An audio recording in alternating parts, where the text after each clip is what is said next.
आपके सामने अनिलीन का 9.3 ग्राम लिया हुआ है, तो ये हो गया अनिलीन का स्ट्रक्चर। इसको हम एस्टाइलेशन कर रहे हैं एसिटिक एनहाइड्राइड से। इसका फिगर आप ऐसा बोल सकते हो। तो इस एसिटाइलेशन के बाद आपका जो सिस्टम बनेगा वो कुछ ऐसा बनने वाला है। ठीक है, यहाँ का H निकाल दो और ऊपर जोड़ दोगे आप COCH3 को ऐड कर दोगे। ठीक, अब ध्यान देना, अब बोला गया है कि जब यह आप एज्यूम करो कि रिएक्शन आपका 100% कम्प्लीट हो रहा है, रिएक्शन आपका 100% कम्प्लीट हो रहा है, यानी जो भी यहाँ पे अमाउंट है यहाँ पे कन्वर्ट हो गया। तो ध्यान ना, एलेनिन का जो मोलर मास होता है 93 होता है और अनिलीन का वेट कितना लिया हो 9.3 ग्राम, यानी इसका मोल कितना हो जाएगा, मोल हो जाएगा 1/10, यानी 1/10। तो अगर ये 1/10 मोल होगा तो ये भी कितना बनेगा, 1/10 मोल बनेगा। ठीक है, अब हमको क्या करना है, इसका वेट पता करना है। तो इसका मोलर मास हम क्या करेंगे, इसको मल्टीप्लाई करेंगे। तो ध्यान देंगे, इसका मोलर मास जो होता है, इसका मोलर मास होता है 135 और आपका इसका वेट कैसे पता करेंगे, तो मोल है 1/10 इंटू 135, यानी हो जाएगा 13.5 ग्राम। यानी इस ये जो कंपाउंड है एसिटानिलाइड, इसका अमाउंट बनने वाला है 13.5 ग्राम। तो ध्यान देना, आपको जो आंसर एक्सप्रेस करना है उसमें 10⁻⁻1 को बाहर लिया गया है। तो इसको आप ऐसे लिख सकते हो 135 इंटू 10⁻⁻1 ग्राम, यानी आपका जो आंसर होगा, ये आंसर हो जाएगा 135। ठीक है, तो बच्चों ये था इस क्वेश्चन का अप्रोच एंड सॉल्यूशन। मूव करता हूँ लोग नेक्स्ट क्वेश्चन पे। पूछा गया आपसे कि mass of methane required to produce 22 gram of CO2 after complete combustion is. तो ध्यान देना, मीथेन जब कंबशन करेगा तो CO2 बनेगा। तो हम बात कर सकते हैं कि एटम कंजर्वेशन से कि जितना मोल CO2 का होगा उतना ही मोल CH4 का होगा, क्योंकि जो भी कार्बन CO2 में है कहाँ से आएगा, मीथेन से आएगा। तो अगर आपके पास 22 ग्राम ऑफ CO2 है तो इसका मोल कितना होगा, तो CO2 का मोल मास 44 होता, तो इसका मोल हो जाएगा हाफ। तो अगर CO2 हाफ मोल होगा तो आपका जो CH4 उसका मोल भी हाफ होगा। और मीथेन का वेट कैसे निकला, तो वेट इक्वल टू क्या होता है, मोल इंटू मोलार मास। तो क्या होगा यहाँ पे, हाफ इंटू 16, यानी हो जाएगा ये 8 ग्राम। तो मीथेन का जो वेट रिक्वायर्ड है for 22 gram of CO2 is 8 ग्राम।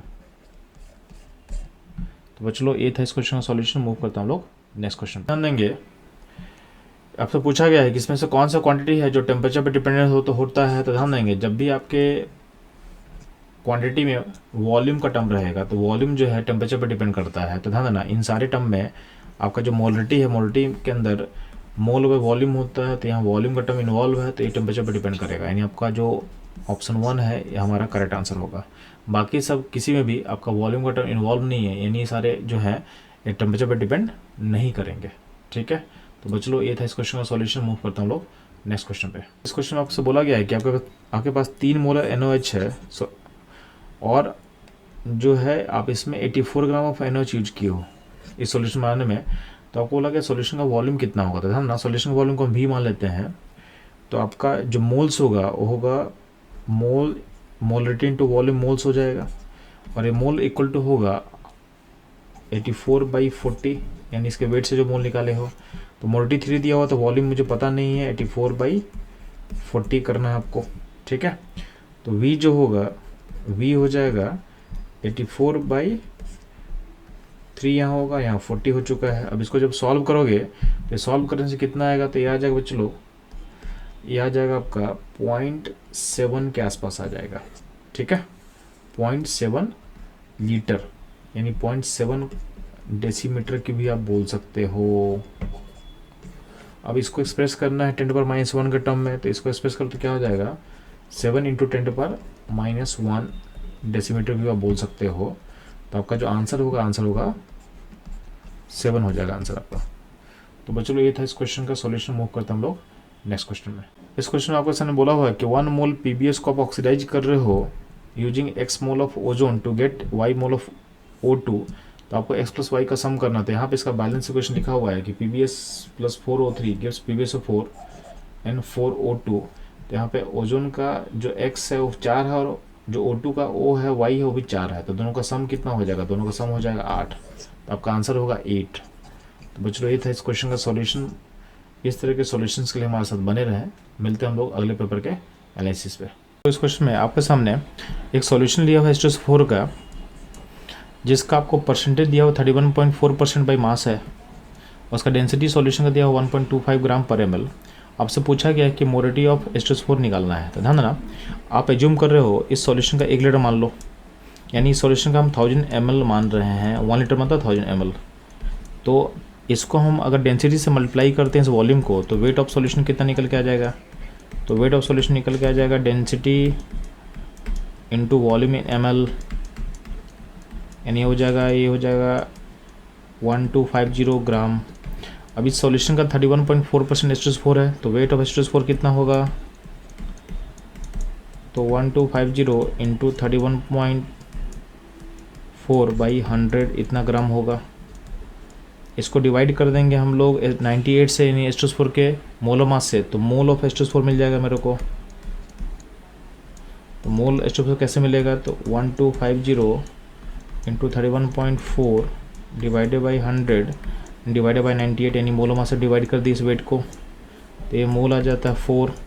तो आपका H2SO4 का मोल 4 है और वॉल्यूम क्या माना गया, वॉल्यूम शुरू में 1 लीटर माना गया है, यानी आपका 1 लीटर सॉल्यूशन में 4 मोल H2SO4 निकल के आ गया। इसका मतलब मोरिटी कितना होगा, तो 4/1, यानी आंसर किसका 4 होगा। तो बच्चों लोग क्वेश्चन बहुत सिंपल था, बस थोड़ा सा कैलकुलेशन करना पड़ेगा, क्वेश्चन बहुत ईजिली आपसे बन जाएगा। तो इसका आंसर होगा 4। तो ऐसे क्वेश्चन को इस तरह के अप्रोच से बनाने से क्या होगा, आप कभी गलती नहीं करोगे, और प्लस अगर फार्मूला जो है अगर आपको याद नहीं रहे कभी भी, तो ये फंडामेंटल अप्रोच है। इस अप्रोच से अभी अगर फार्मूला याद भी नहीं है तो भी आप क्वेश्चन ईजिली बना सकते हो। तो बच्चों ये था इस क्वेश्चन का एनालिसिस। मूव करते हम लोग नेक्स्ट क्वेश्चन पे। चलो इस क्वेश्चन में आपके सामने निकालना है मोललिटी किसका, 0.8 मोलर H2SO4 सॉल्यूशन का। तो ध्यान ना, आप क्या करोगे, आप सॉल्यूशन के वॉल्यूम को 1 लीटर मान लो। तो सॉल्यूशन वॉल्यूम को अगर 1 लीटर मानोगे तो इसका मतलब इस चूँकि मोलरिटी कितना दिया 0.8 दिया हुआ है, तो इस सॉल्यूशन में आपका जो मोल ऑफ H2SO4 निकलेगा वो निकल के आ जाएगा 0.8 आ जाएगा। ठीक है, तो ये 0.8 मोल मिल गया। अब क्या है, इस 1 लीटर वॉल्यूम का मतलब क्या होगा 1000 ml। अब इसको क्या करोगे, आप सॉल्यूशन का डेंसिटी से मल्टीप्लाई कर दो, तो आपका जो वेट ऑफ सॉल्यूशन निकल के आ जाएगा, तो वेट ऑफ सॉल्यूशन निकल के आ जाएगा आप चलो 1000 इंटू 1.06, यानी वैल्यू आ जाएगा 1060। ठीक, अब क्या करो, मेरे को मोललिटी के लिए चाहिए वेट ऑफ सॉल्वेंट। तो सॉल्वेंट का वेट कैसे निकलेगा, तो उसके लिए पहले आपको वेट ऑफ H2SO4 निकालना पड़ेगा, यानी वेट ऑफ सॉल्यूट निकालना पड़ेगा। तो चूँकि मोल पता है, मोल कितना पता है 0.8 इंटू मोलर मास कितना होता है 98 H2SO4 का, तो इसका वेट आ जाएगा 78.4। ये हो जाएगा वेट ऑफ सॉल्यूट। आपको निकालना वेट ऑफ वाटर, यानी सॉल्वेंट का वेट निकालना है। तो क्या करोगे, 1060 से आप माइनस कर दोगे 78.4 को, तो आपका जो वैल्यू आएगा, ये वैल्यू आ जाएगा 981.6। ठीक है, तो इतना ग्राम। अब जब आपको मोलटी निकालना होता है, तो मोलटी में क्या होता है, मोलटी में आपको मोल ऑफ सॉल्यूट चाहिए, Y weight of solvent in KG चाहिए। तो मोल ऑफ सॉल्यूट कितना निकला हुआ अपने पास 0.8, और वेट ऑफ सॉल्वेंट केजी में कितना हो जाएगा, तो आपका 981.6 ग्राम है, तो केजी में क्या हो जाएगा 0.9816 केजी हो जाएगा। ठीक है, तो केजी पुट करोगे तो इसका जब रेशियो निकालोगे तो वैल्यू जो निकल के आएगा, ये वैल्यू निकल के आ जाएगा 0.81499, ऐसा वैल्यू आने वाला है। अब ध्यान देना, आपके वैल्यू का एक्सप्रेस करना है इन टर्म्स ऑफ 10⁻³ तो इसको 10⁻³ में करेंगे तो आप डेसिमल यहाँ खींचो, तो इस वैल्यू को लिख सकते हो 814.99 इंटू 10⁻³ हो सकता है। अब ये जो वैल्यू दिख रहा है इसको नियरेस्ट इंटीजर में क्या बोल सकते हो, तो इसको बोल सकते हो नियरेस्ट इंटीजर में 815 बोल सकते हो आप। ठीक है, तो आपका जो आंसर होगा इसका ये हो जाएगा 815। अब ध्यान देना, ये जो क्वेश्चन हम लोग बनाए बच्चे लोग, ये क्वेश्चन आपके फंडामेंटल तरीके से बना है, इसमें कोई फॉर्मूला हम यूज़ नहीं किए हैं। आपको मोललिटी एंड मोलरिटी का अगर आपको बेसिक्स पता है तो भी क्वेश्चन बहुत इजीली बन जाएगा। तो इसको सॉल्व करने के लिए बहुत लोग फार्मूला भी देते हैं, बट क्या होता है, फार्मूला होता है तो कभी कभी फॉर्मूला आपको अगर याद नहीं हो तो क्वेश्चन आपसे बनेगा नहीं, ठीक है। तो इसको फॉर्मूले का अप्रोच से अगर हमको सॉल्व करना होगा तो भी देख लेते हैं एक बार हम लोग। तो इसमें क्या करना आपको, मोलरिटी निकालने के लिए होता है क्या है कि जो मोलरिटी है उसके वैल्यू को 10³ से आप मल्टीप्लाई कर लो, divided by 1000 into density minus जो होगा molarity capital M into molar mass. ये हो गया आपका फार्मूला, ये हो गया आपका फार्मूला। तो इसमें वैल्यूज को पुट करेंगे तो क्या होगा, आप वैल्यूज को पुट करते जाओ, ठीक है। तो मोलरिटी कितना दिया हुआ था आपके पास 0.8 इंटू 98। तो अल्टीमेटली वैल्यू जब सॉल्व करते आ जाएगा 0.81499। तो वैल्यू हो जाएगा आपके पास 815 इंटू 10⁻³ की टर्म में आ जाएगा, यानी जो हमारा आंसर था पहले उसे मैच कर रहा है, ठीक है। तो फार्मूला यूज करके भी आप निकाल सकते हो, बट क्या होगा, फार्मूला से बेटर है कि आप लॉजिकल अप्रोच से क्वेश्चन को सॉल्व करो। तो बच्चों ये था इस क्वेश्चन का सॉल्यूशन। मूव करता हूँ नेक्स्ट क्वेश्चन। आपके सामने 50 ml है 0.5 मोलर ऑक्जेलिक एसिड। तो ऑक्जेलिक एसिड का फार्मूला क्या होता है, तो ये होता है ऑक्जेलिक एसिड का फार्मूला, इसमें 2 एसिडिक H होता है, ठीक है। इसको न्यूट्रलाइज करने के लिए मेरे को 25 ml NaOH सोल्यूशन चाहिए। तो ध्यान देना, ऑक्जेलिक एसिड का मिलीमोल कितना है, तो 50 इंटू 0.5 कर लो तो 25 मिलीमोल होगा ऑक्जेलिक एसिड का। अब ऑक्जेलिक एसिड में चूंकि 2 एसिडिक H है तो उसको न्यूट्रलाइज करने के लिए आपको NaOH का मिलीमोल कितना होना चाहिए, इसका डबल होना चाहिए। तो यहाँ पे 50 मिलीमोल होना चाहिए NaOH का, बात समझे। तो NaOH का 50 मिलीमोल होना चाहिए। अब ध्यान देंगे, आपको बोला गया है the amount of NaOH in 50 ml of this given NaOH solution. तो ध्यान ना, आपके 25 ml में आपका जो NaOH का मिलीमोल होना चाहिए 50। तो 25 ml में अगर 50 होना चाहिए तो इसी सॉल्यूशन का अगर हम डबल वॉल्यूम कर देंगे, मतलब 50 ml कर देंगे, तो उसमें मिलीमोल भी डबल हो जाएगा। तो मिलीमोल कितना हो जाएगा 100 मिलीमोल। 100 मिलीमोल का मतलब क्या होता है, 100 मिलीमोल का मतलब होता है मोल कितना होगा 0.1, यानी आपका NaOH का जो मोल हो जाएगा ये 0.1 होगा, 0.1 मोल। अब 0.1 मोल का वेट कितना होता है चलो, तो NaOH का मोल मास कितना होता है 40। तो वेट ऑफ NaOH जो हो जाएगा 50 ml में हो जाएगा, तो 0.1 इंटू 40 कर लो, यानी हो जाएगा 4 ग्राम। इसका आंसर होगा 4। तो बच्चों ये था इस क्वेश्चन का सॉल्यूशन और एनालिसिस। मूव करता हूँ लोग नेक्स्ट क्वेश्चन पे। इस क्वेश्चन में आपके सामने एक सिल्वर डिपोजिशन प्रोसेस हुआ है और सिल्वर जो डिपोजिट किया है उसका एरिया दिया हुआ है, एरिया कितना है, तो 0.05 मीटर स्क्वायर एरिया है। और जो हाइट डिपोजिट किया, जो हाइट है डिपोजिशन का, जो हाइट है लेयर का, वो हाइट बताया, वो हाइट कितना, हाइट है 0.05 सेंटीमीटर। हाँ ना, आपको बोला गया है उस डिपोजिशन, जो वॉल्यूम डिपोजिशन किया है उसमें कितना नंबर ऑफ सिल्वर एटम होंगे, ठीक है। तो ध्यान देंगे, पहले हम क्या निकालते हैं, इसका वॉल्यूम निकालते हैं। तो वॉल्यूम कैसे निकलेगा, वॉल्यूम के लिए एरिया इंटू हाइट होगा।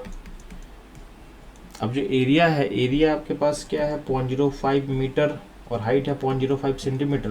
तो जो मीटर जो है उसको कन्वर्ट करोगे सेंटीमीटर स्क्वायर में, तो इसको आप मल्टीप्लाई करोगे 10⁴ से, तो 0.5, ठीक है, 0.05 इंटू 10⁴ इंटू 0.05, तो ये हो जाएगा आपका सेंटीमीटर क्यूब हो जाएगा, ठीक।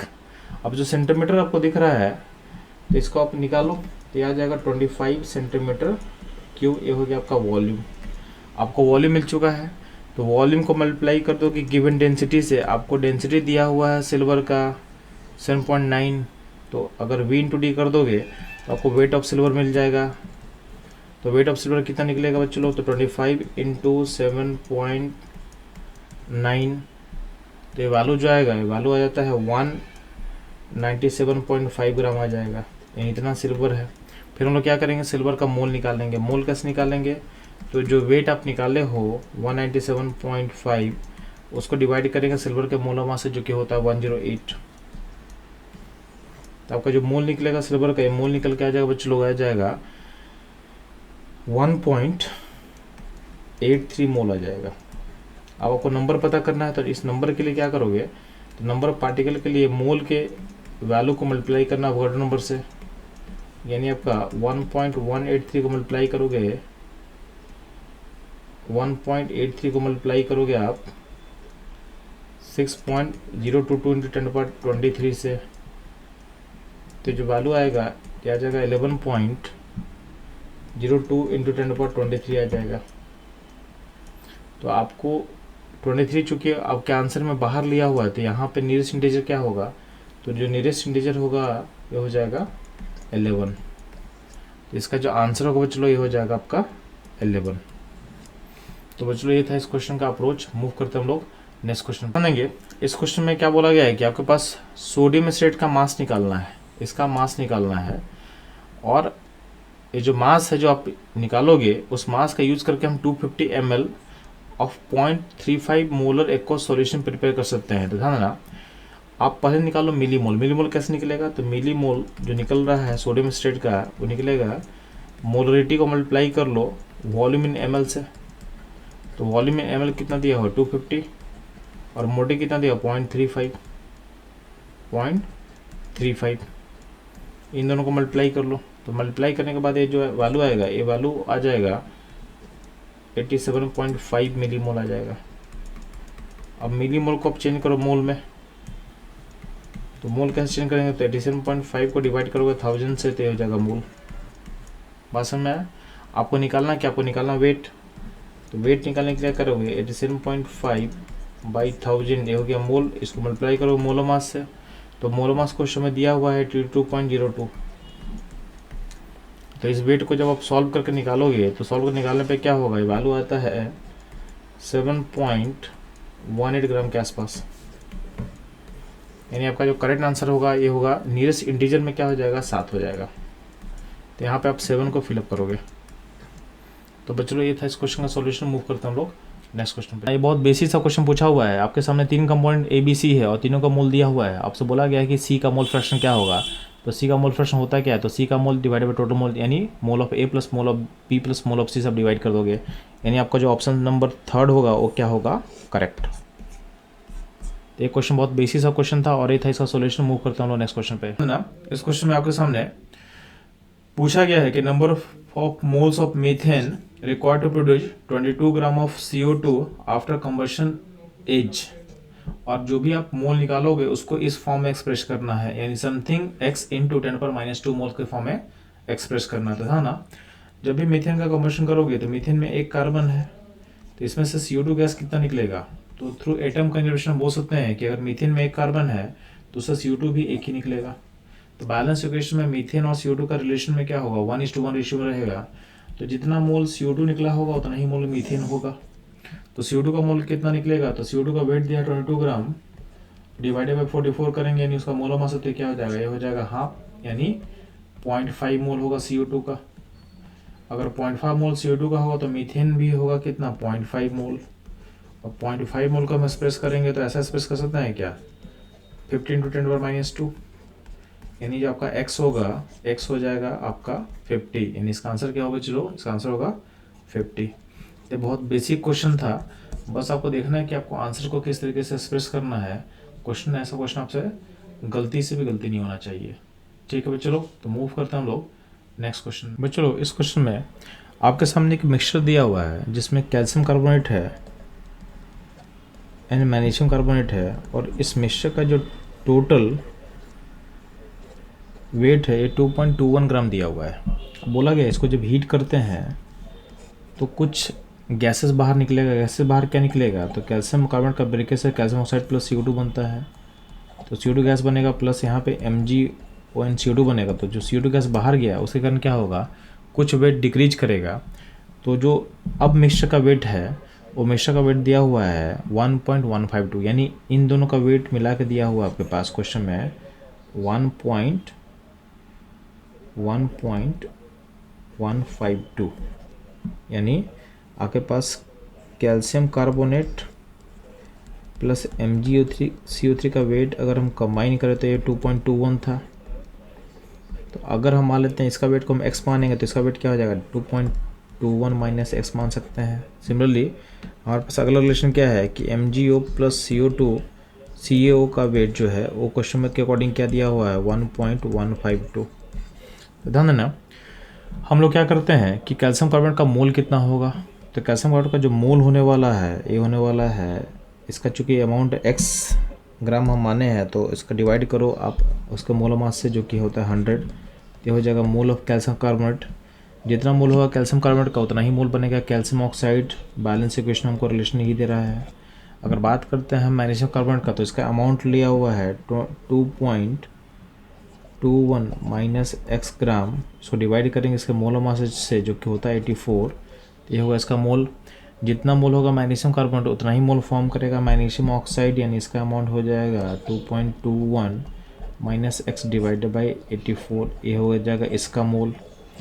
अब दोनों का मेरे को मोल मिल गया इन टर्म्स ऑफ x। अब दोनों को मोल को हम चेंज करते हैं वेट में, तो मैग्नीशियम ऑक्साइड के मोल को मल्टीप्लाई करेंगे उसके मोलर मास से, यानी इसका वैल्यू होता है 40 मोलर मास MgO का, प्लस कैल्शियम का ऑक्साइड का जो मोलर मास है, मोल्स है, जो मोल्स है x/100 उसको मल्टीप्लाई करोगे आप कैल्शियम ऑक्साइड के मोलर मास है जो कि होता है 56। तो बेसिकली ये मिल गया आपको कैल्शियम ऑक्साइड का वेट और ये मिल गया आपको मैग्नीशियम ऑक्साइड का वेट। दोनों का वेट का सम कितना दिया हुआ है 1.152। इसको जब आप सॉल्व करोगे तो यहाँ से आपको x मिल जाएगा, x का वैल्यू मिलने वाला आपको 1 तो x का वैल्यू क्या मिलेगा चलो 1.187 ग्राम मिलेगा आपको। तो x, अब x किसका अमाउंट है, x अमाउंट है कैल्शियम कार्बोनेट का। तो हमको अगर मैग्नीशियम कार्बोनेट चाहिए तो उसका अमाउंट क्या होता है, उसका अमाउंट होगा 2.21 माइनस x जो कि निकल के आ जाएगा 1.023 ग्राम। तो अब देखोगे कि आपके साथ कौन सा ऑप्शन जो है हमारा मैच करने वाला है, तो ऑप्शन ए जो है हमारे आंसर से मैच करेगा। तो ये था चलो इस क्वेश्चन का अप्रोच। इस तरह के अप्रोच के लिए हमारे साथ बने रहें। मिलते हैं हम लोग नेक्स्ट क्वेश्चन में। इस क्वेश्चन में आपके सामने दिया क्या हुआ है, तो आपके सामने एक सॉल्यूशन दिया हुआ है जिसका मोलरिटी आपको फाइंड करना है और सॉल्यूशन का लीटर है 1 लीटर है ऑर्थोफॉस्फोरिक का, और बोला गया है कि आपका सॉल्यूशन में 70% जो है ऑर्थोफॉस्फोरिक है, बाकी सारा क्या होगा आपका सॉल्वेंट होगा।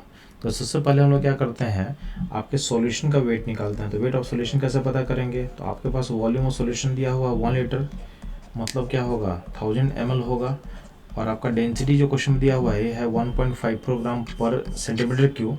अब सेंटीमीटर क्यूब का बोल सकते हो ml बोल सकते हो, यानी 1 ml का डेंसिटी है जो पर ml है 1.54 ग्राम है।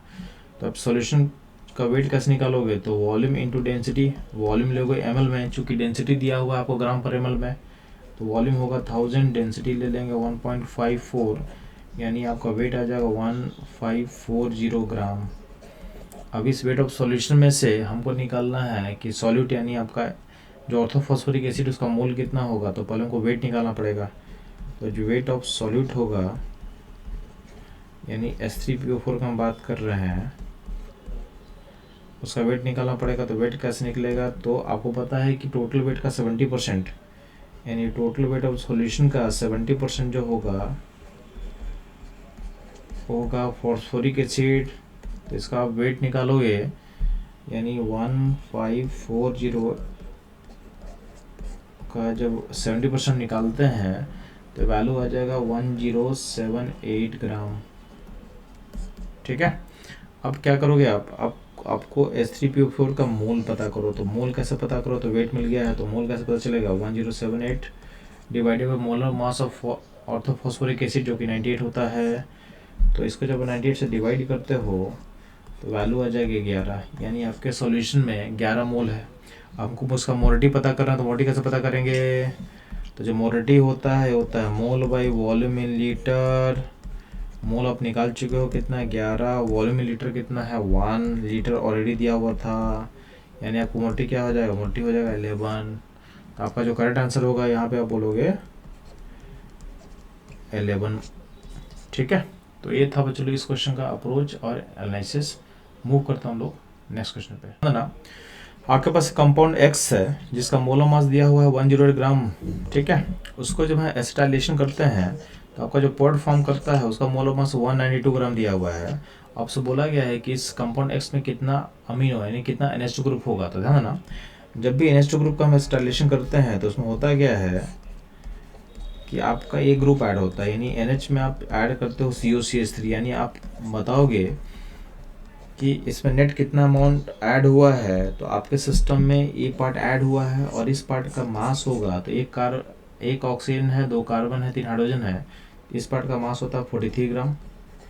और यहाँ से आप एक एच हटाए हो, यानी आपका एक -1 जो है H के लिए रिमूव हुआ है, तो नेट मास कितना एडिशन हो रहा है। तो हर एसिटाइलेशन प्रोसेस में आपका 42 ग्राम का एडिशन हो रहा है, ये आपको क्लियर होना चाहिए, ठीक है। तो हर एसिटाइलेशन प्रोसेस में 42 ग्राम का एडिशन होगा। तो आप देखोगे आपका जो कंपाउंड X है उसका मास था 108 और आपका जो पॉट P बना है उसका मास है 192। दोनों के मास का बीच का डिफरेंस कितना है 84। तो 84 में ध्यान देना 42 मास कितने बार रिपीट हुआ है, तो ध्यान देना, तो 42 मास रिपीटेशन के लिए हम क्या करेंगे 84 को डिवाइड करेंगे 42 से, तो ये आंसर आएगा 2। यानी इसमें 2 बार 42 ऐड हुआ है, यानी इसका मतलब इसमें 2 बार एसिटाइलेशन हुआ होगा। और आपको पता है कि एक NH2 एसिटाइलेशन आप एक बार कर पाओगे, तो यहाँ पे अगर 2 बार एसिटाइलेशन प्रोसेस हुआ है तो यहाँ पे यानी इस फिगर में 2 NH2 होगा। तो आपके सिस्टम में अमीनो ग्रुप का जो नंबर होगा ये होगा 2 होगा। तो आपका आंसर क्या होगा बच्चों, इसका आंसर होगा 2। तो बच्चों ये था इस क्वेश्चन का analysis, process and solution. Next move करते हैं हम लोग अगले क्वेश्चन पे। आपके सामने एक स्टेटमेंट 1 दिया हुआ है, तो इस 1 में क्या बोला गया, potassium hydrogen phthalate is the primary standard for the standardization of sodium hydroxide solution। तो आपका जो पहला स्टेटमेंट है करेक्ट है।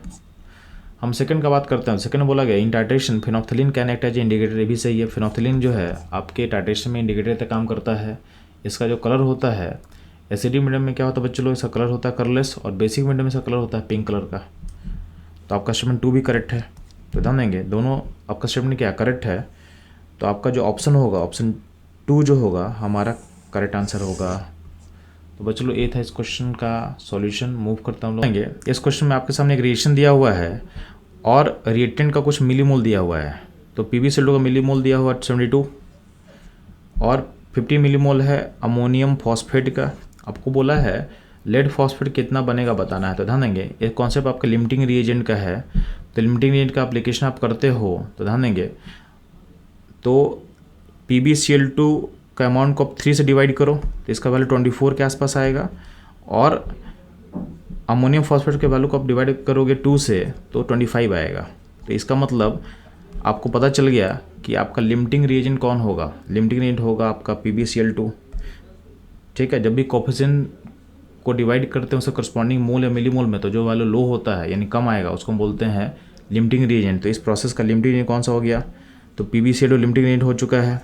अब 3 PbCl2 से आपका एक बनता है Pb3 लेड फॉस्फेट, तो 72 से कितना बनेगा, तो बनेगा जब 3 से बनता है 1 तो 72 से कितना बनेगा, ये बनेगा आपका 72/3 यानी हो जाएगा 24।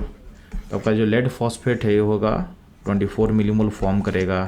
तो ये क्वेश्चन बहुत सिंपल था, ये आपके मोल कॉन्सेप्ट के लिमिटिंग रेंज का एप्लीकेशन था। अगर लिमिटिंग अगर आपको पता है तो ऑलरेडी रिएक्शन बैलेंस करके दिया हुआ था, तो इसमें कुछ काम करने के लिए था ही नहीं, बस लिमिटिंग को अप्लाई करना था। और कैलकुलेशन बहुत सिंपल है तो उसमें आपको बॉदर नहीं करना था। तो ऐसा क्वेश्चन जो है वो आपसे गलती से भी गलती नहीं होना चाहिए। तो बच्चों ये था इस क्वेश्चन का एनालिसिस, उसके सिंप्लीफाइड वे में सॉल्यूशन।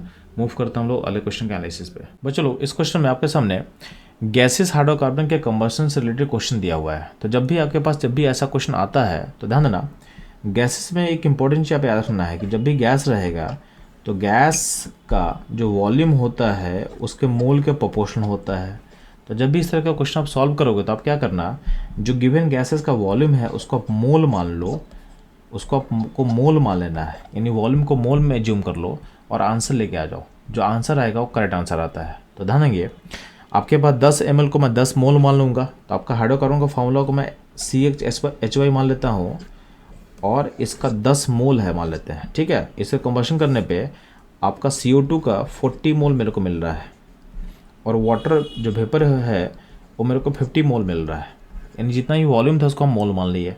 अब ध्यान देंगे एटम को हम कंजर्व करके सोचेंगे तो आपका चूंकि 40 मोल CO2 है तो इसमें कार्बन 40 होगा, और कार्बन आ कहाँ से रहा है, कार्बन आ रहा है हाइड्रोकार्बन से। अब हाइड्रोकार्बन का मोल अगर हम 10 लेंगे तो उसमें 40 कार्बन करने के लिए जो X होगा वो कितना होगा, वो C4 लेना पड़ेगा, तभी 40 होगा। तो एटम कंजर्वेशन करके हम C4 ला सकते हैं। नेक्स्ट बात कर रहे हैं हम लोग H2O का, तो H2O में 50 मोल में हाइड्रोजन कितना होगा, हाइड्रोजन होगा 100। तो 100 हाइड्रोजन करने के लिए 100 हाइड्रोजन करने के लिए आपको क्या करना पड़ेगा, तो ये हाइड्रोजन आएगा कहाँ से, ऊपर वाले हाइड्रोकार्बन से आएगा। तो चूंकि हाइड्रोकार्बन का मोल 10 लिया हुआ है, तो अगर H को हमको 100 करना है तो Y को लेना पड़ेगा 10, यानी ये फॉर्मूला हो जाएगा C4H10, और इसको सम करेंगे हम कार्बन हाइड्रोजन के नंबर को, तो समेशन हो जाएगा 14, यानी 14 आपका करेक्ट आंसर होने वाला है।